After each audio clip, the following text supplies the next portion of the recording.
everyone, Jamaica. Welcome back to Centrally Speaking. She's Anna and I'm Sheena. Centrally Speaking is a program that opens up the conversation around important matters of economics and finance, matters of national importance that have an impact on your life. All right, so we continue the discussion this week with Dr. Gabrielle Young. She's a veterinarian and a champion farmer specializing in sheep and goat rearing at Trinjam Farms in Clarendon. You know, last time when we were with her, we learned a lot. Yep. And this week, we hope to learn some more and bring you along the journey with us. Yeah, but before we get to that conversation, let's check in with the streets.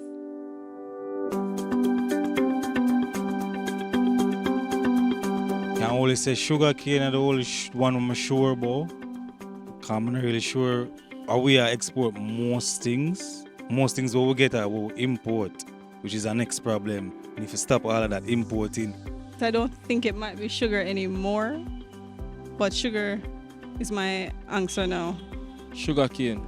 Previously, it was sugar cane, but I'm not sure anymore. Sugar cane was really the industry that really drove Jamaica at the time, but for now, I think it's shifted and it's very varied now at this time.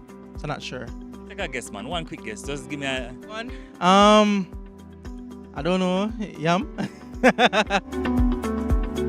I think coffee is one of our most income generating exports. Why? Why coffee? I think it's been around for so long. It's a crop that's been around for so long, and I think there's a market for it. Maybe coffee, because we have high quality coffee here in Jamaica, and I know that a lot of countries would like to try based on what they have heard about our quality of coffee. I think banana is there. Catch me off guard, but banana. I know banana is one of the more popular food that we produce and export. Yam not so bad. I think yam is up there. Sugar, I'm guessing. Actually, yam. Yam? That's surprising.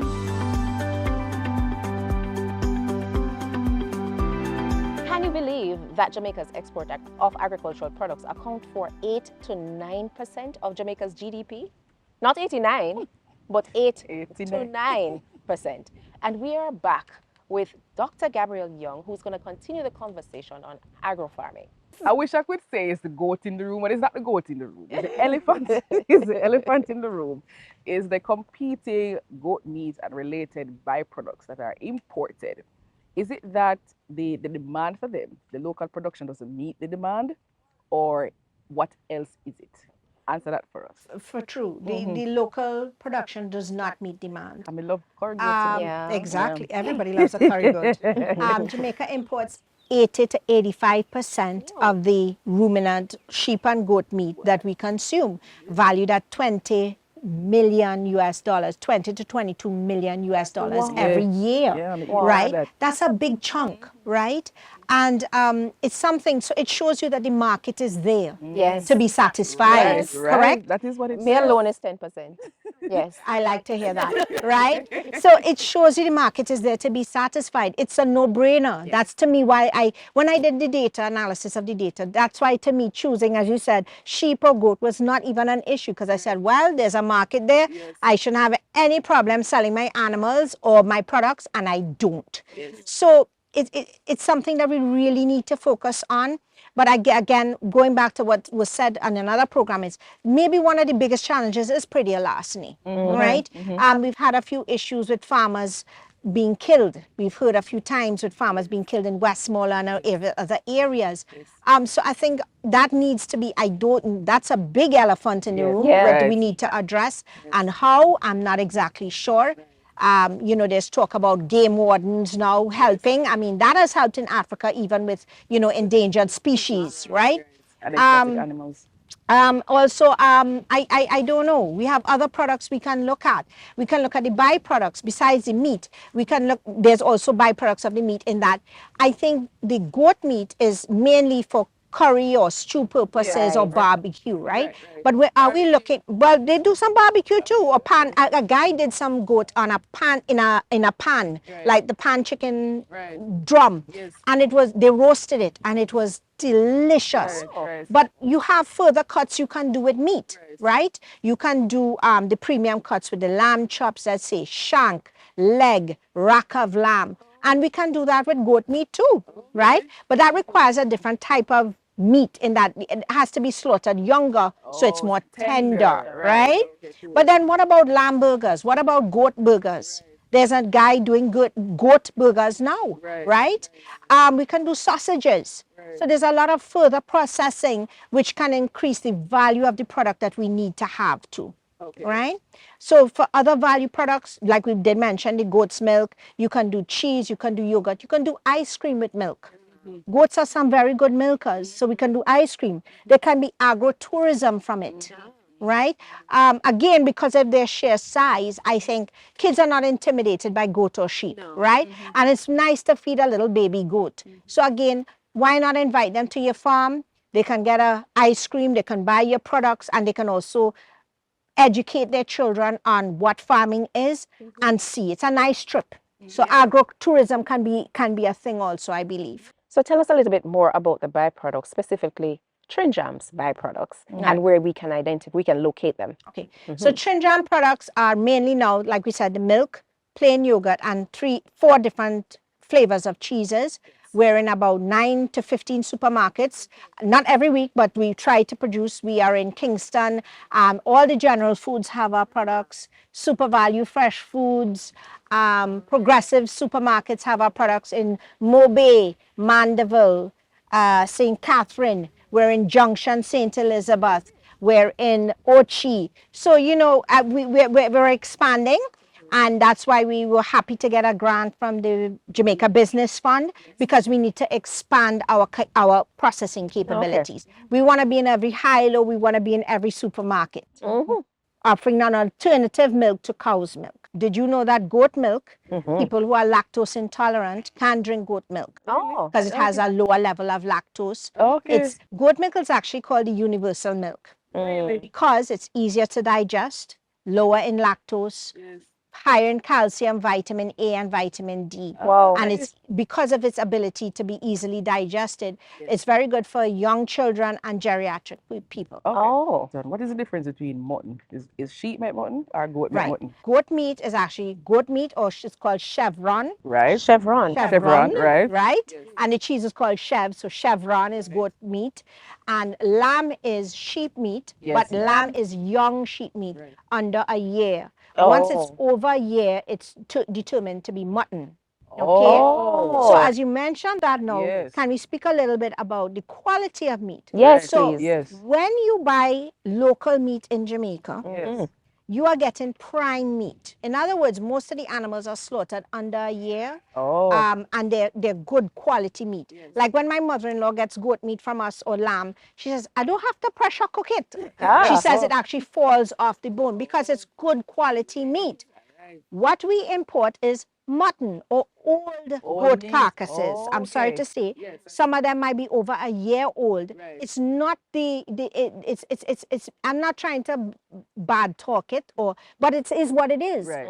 It's older meat that they don't want in their market now, so they're selling it to us cheap. So they dump it. So they technically, yes, it's being dumped in the Caribbean, right? So the prime cuts are not sold to us in the Caribbean. It's the cuts that they don't want. So Gabby, tell us a little bit about the sustainability of this sector in particular, and what are some of your plans for sustaining this business for the future? Sustainability is a good word. It's a new word, but I also like to look at sustainability means how long can we, it's not only about, you know, the renewing stuff. It's about how long can I last in the market, and what do I need to do to last in that market. So one of the things we have done is we've realized with the hurricane, we were really hard hit by Beryl. We lost a lot of trees, we lost infrastructure, but the biggest loss we had was loss of power, electricity. And we are doing a perishable product. We had no electricity for almost 21 days. Wow. So one of our sustainability plans, is we're putting in solar. So we will have that reliable source of electricity. So we had to be dumping milk, or we actually gave away milk to the hospital a little bit, just so that we didn't have to dump it, right? And we gave it to persons so we didn't have to dump it. I felt really bad about that. So sustainability for us would be instituting solar, which we're working on next week. We're going to be putting in some solar to help with the reliability of the electricity and also cost. So one of our biggest costs is, again, electricity. I can imagine. So that will help with the price of the product. Other things we look at is we're trying to do more what we call regenerative farming. We want to do farming that is going to be sustainable, as I said. And one of the things is looking at the biodiversity of the land, right? So we're planting more trees that attract different birds, right? Because we want to have nice birds here. But also the different trees become forages for the sheep and the goats. So we're putting in forage trees like mulberry, moringa, lucina. So those will be trees as a natural fence post, one, but they will also be feed and fodder for the animals. We use almost all our manure that is here, it goes back onto the pasture. So 10 years ago, well, 12 years ago when we started the farm, but 10 years when I started to really go into agriculture on here more, we looked at the soil. And the soil was pretty good. But they said that we needed more organic structure to the soil. So we started using back our manure. So little cute things we do is like, we now know that if I was to dig a plot of the land right here now, we count how many earthworms are there. Earthworms help break up the soil, aerate the soil. They also, whatever they eat, their manure goes back into the soil. So we look at the biodiversity and the structure of the soil, and it has improved tremendously just by adding manure to these things, right? So we use a kind of circular type of agriculture. Whatever they produce, we put back onto the farm. Same thing, there's not much waste here. We use the archaepods, they feed on the archaepods. We're trying to put more trees, like we said, forages. Right now we're in a hay planting mode where half of a 10-acre plot is planted out. We're going to be producing all our own forages to feed our own animals. So we're looking at trying to be sustainable from the standpoint that everything here it goes back into here and produced here. And on that point of sustainability, centrally speaking, we'll be right back.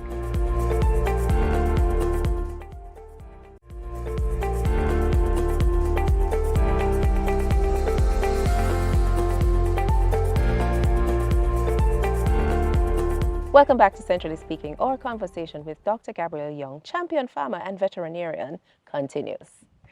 All right, so Dr. Gabby, at my big age, I'm learning a lot. If you were talking to, though, a younger person, younger than, Sheena. Younger person like me. Yes. Say a 17-year-old, same name, Shane. Shane sit down right so. And Shane wants to understand what kind of advice would you give to him coming into the business and going into the byproducts of ruminant rearing? The first advice I would give is try and find the leaders in the group. Whatever it is you want to choose, whatever direction you choose or whatever area you want to choose, try and find those farmers who are successful in that area, all right? Don't just go by Mass Tom because you know Mass Tom. If Mass Tom is there and you have not seen him improve for the last 5 years, then I don't think Mass Tom is the person you want to go to, right? I would go to somebody who you think is a leader or who you see improving, right? And young people nowadays, they're so fortunate compared to us. Well, me, like you said, she's very young. But they're very fortunate in that they have access to this mighty device of a phone called YouTube. Even though I said I'm not a big fan of it, but it can be a learning tool, right? So YouTube has so many videos. You can learn so many things. And read. Please read. Read and find out. And don't just watch any YouTube video. Kind of see that they're credible. I think credibility is important. Find out who is credible, what is research papers, what they call peer review papers, that people who come in from universities, that you know that information is credible, okay? Not somebody who decides to just blow up the pages with something, okay? So that you get accurate information. Again, go and find information for yourself. Go out there, be brave and go out there and ask the questions to different people. Go to RADA and ask some RADA extension officers, what do they think is needed? What's viable? If you more want to go into lifestyle, ask your neighborhood vet. Go to him and say, you know, who do you think you could direct me to, right? I think those are some of the things I would tell them. And you know what I would tell them? Volunteerism. You want to come to the farm? Come here and learn. There's a young lady who's always with me called Giovanna. And Giovanna, when I met her, she says, I just want to come and spend the weekend with you and learn, right? She didn't ask for compensation. And sometimes, you know, they say, so how are you going to get paid? It's not about that. It's about learning. Shane, you got that? You're going to research. You're going to be brave. You're going to ensure that you volunteer. Yes, you're going to network.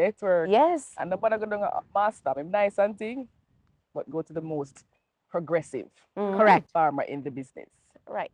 So Shane, and I'm going to continue this conversation now because Shane has learned all of that. So in his research, he found out about predial larceny, correct, which is a major issue for farmers. Is it a challenge for you here? It was a challenge. Like I said, we had 2 incidents of predial larceny. And again, a lot of it happens on farm. It's not what, like I said, it's not a big predial larceny where somebody, you think people coming in with guns and take over. No, it's not a coup. But it's on farm, it's on farm, and they simply walk your animals off, or they steal feed, or they steal everything sometimes, right? So what you need to do, what we did is, I think, lighting is very important. Also, I went and researched myself. I asked the police to come. Besides, when I did the report, I asked them, can you come and tell me what you think are my weak spots? Tell me how I can be helped. And the first thing they said was, you need more lights. So perimeter lighting, right? So I light up here like a stadium sometimes, but all my lights are solar. The external lights are solar because I couldn't afford it otherwise, right? So lighting is important. I installed security cameras. So right now with the technology, I can come from my phone and I know who's where, what time they came to work, who's doing what. Hey, I see you in the pen or whatever it is, you know. So and also that technology has helped me be a better farmer because when I have my lambing or my kidding season, I have a camera right on the girls who are gonna, so I can see if anybody's having difficulty. So it's also a management tool, the camera, right? So we did cameras, we did lighting, perimeter lighting, we did dogs. Yes. Well, I'm a vet too, but I love my dogs. But dogs, and I did big dogs. So we have our dogs that are security dogs. They run with the animals, they're there, so they see and hear before I can. Okay, so I think that's a really good idea in Jamaica. And I think my biggest benefit is security benefit is my community. I live well with my community. We're not always perfect. We cuss and quarrel sometimes, right? But a lot of the people who help me on my farm or who work with us are from the community. I help in the community as a vet. You know, I've done C-sections. I've helped them with their dogs. I've vaccinated dogs. Their cows given problems with birth. I help. So you become a part of the community. So everybody looks out for everybody. So Dr. Gabby, you know, the last time we were chatting, you told the Minister of Agriculture some of the improvements you'd like to see and some of the support that you'd like to get. Now let's take it down now to speaking to the Small Business Association of Jamaica, for example, and other support services that help agribusiness, small business. What would you like to see from them? I think financing is an issue for farmers. Again, it's difficult for them to access financing sometimes. And it's not that it's difficult, but I think the process seems challenging to them. You know, when you come in and people asking you for 10,001 documents. Like annual reports. Annual reports and cash flow, and you see exactly. I'm like, what? You know, and they're asking for financial or audited financial statements. Those words seem big, but it's something that it's not their profession. So I think they feel out of sorts. So probably again a little bit of hand holding of providing officers to walk them through. You see, once they get through it the first time, what an audited financial statement is, let's say basically, I mean, I am not an accountant either. So when somebody first told me that, I was like, what? What are you talking about? But really it is getting all your bills, your invoices, all your what you spend versus what you earn.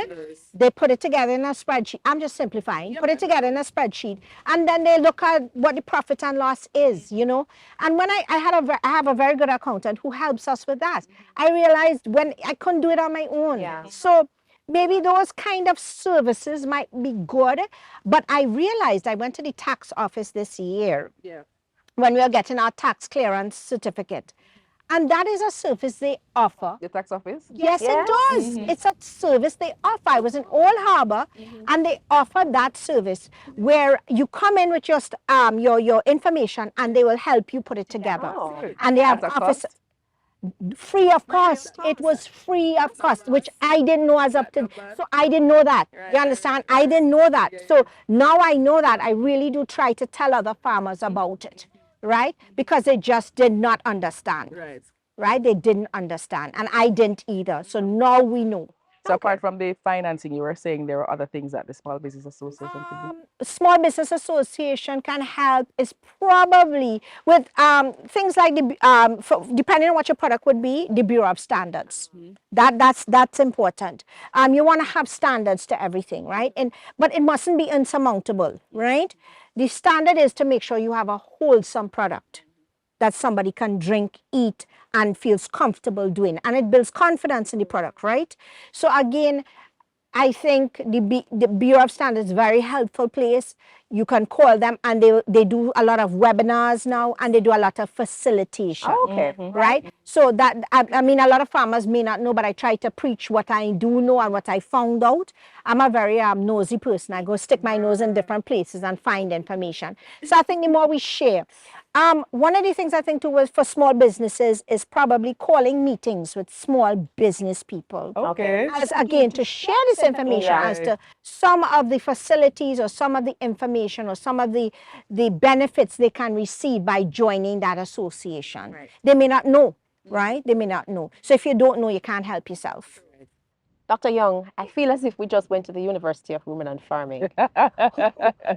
We've learned so much, not just about the animals, but about the byproducts, about the market, about what it takes to get from the factory to the shelves. And I think Shane, who is watching, has learned so much in terms of the research he's going to be required to do, the network he's going to be required to do, and also a bit of volunteerism so he can learn, right? Correct. And the minister has been duly apprised of some of the sentiments and also what it will take to improve the business, right? Yep. On behalf of everyone who is viewing, we'd like to say thanks for such an insightful conversation. You're welcome. I'm passionate about agriculture, passionate about the Caribbean, passionate about feeding our nations. And I think it's a great thing. It's an honor to be a farmer. Centrally Speaking, we'll be right back.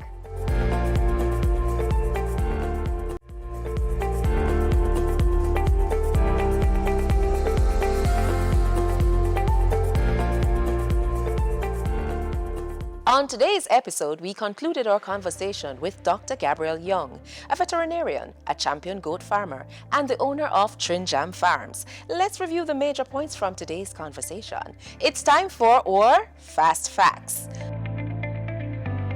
Number 1. Jamaica imports 80% of the goat meat or mutton consumed in the country. Number 2. Goat meat is called chevron. Lamb is meat from a sheep which is less than 1 year old, and mutton is meat from sheep 1 year old or older. Number 3. Jamaican goat meat, otherwise called local goat, is considered prime meat.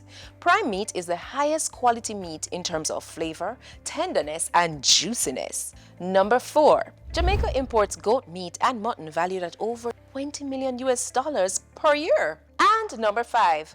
Other animal byproducts that farmers and investors can earn from include leather from animal skins, milk, cheese, yogurt, and ice cream. And there is a budding cosmetic industry for soaps and lotions made from goat's milk. And that's it for our Fast Facts. Oh my God, guys, the show done already. Wow, I learned so much. I hope you learned some things too, learning from Dr. Gabrielle Young. She's a principal at Trin Jam Goat Farm in Clarendon. Yep. Sheena? Yep. What you learned today? Sustainability and the importance of investing in renewable energy. Okay. And so we learned about the impact of predial larceny on farming and agro-processing in Jamaica, right? It kind of affects the ability to provide more, cater more to the domestic market. What else did we cover? Well, let's talk about Shane. Because Shane got a lesson. Shane got a lesson. But the primary thing I took away was research, Yes. and the importance of research before you engage in anything. So we hope you enjoyed the program, guys. Follow us on Facebook at Central Bank Jamaica, on Instagram, Central Bank JA, and on Twitter, Central Bank JA. And watch us again next week at the same time right here on your station. I'm Anna. And I'm Sheena. Thanks for watching. See you next time. Centrally Speaking is a production of Bank of Jamaica.